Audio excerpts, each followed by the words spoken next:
माझी भूमिका जे माझ्या पोटात असतं तेच माझ्या पोटात असतं. मी ह्या अगोदरसुद्धा कधी कुठलाही विषय असो जे योग्य आहे त्याला योग्य मी म्हणत असतो.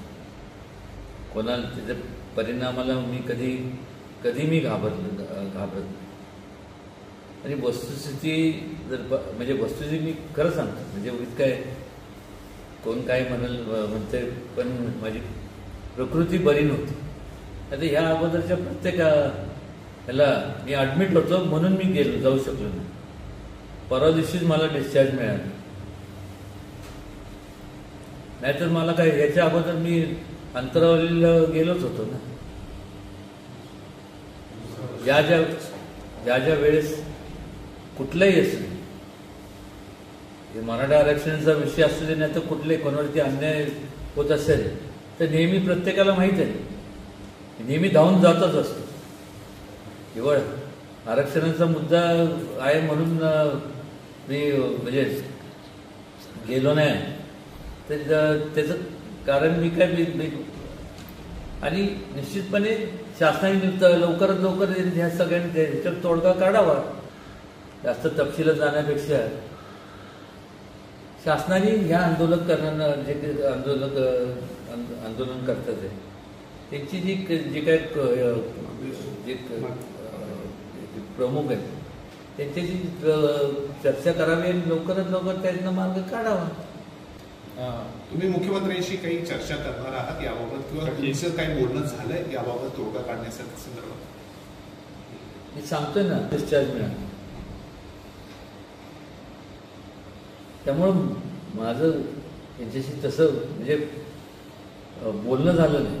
आता प्रत्येकाने, पण माझी प्रामाणिकपणे तुमच्या माध्यमातून, सगळे मीडियाच्या माध्यमातून माननीय मंत्र्यांना एक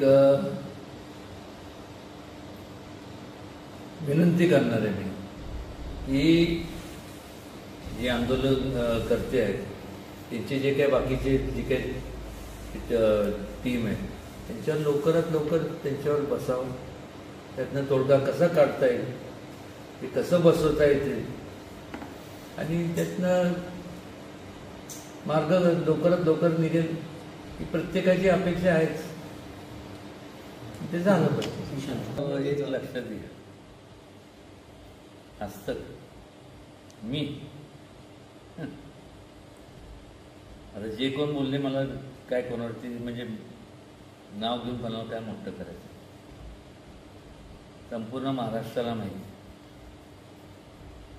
जे माझ्या मनात असतं ते माझ्या ओटात असतं. आणि मला काय याच्यातनं म्हणजे काय सवंग लोकप्रियता किंवा हे करायचं काय मला काय कधी विचार केला. कसं आहे, प्रत्येकाची विचार असते, विचार करण्याची पद्धत असते. आता एखादा संकुचित विचार जो कोण असेल त्याचा असेल, जर असेल तर त्यांनी तो व्यापक करावा.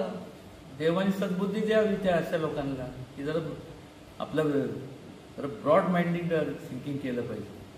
प्रत्येक ह्याच्यात राजकारण आणून चालत नाही.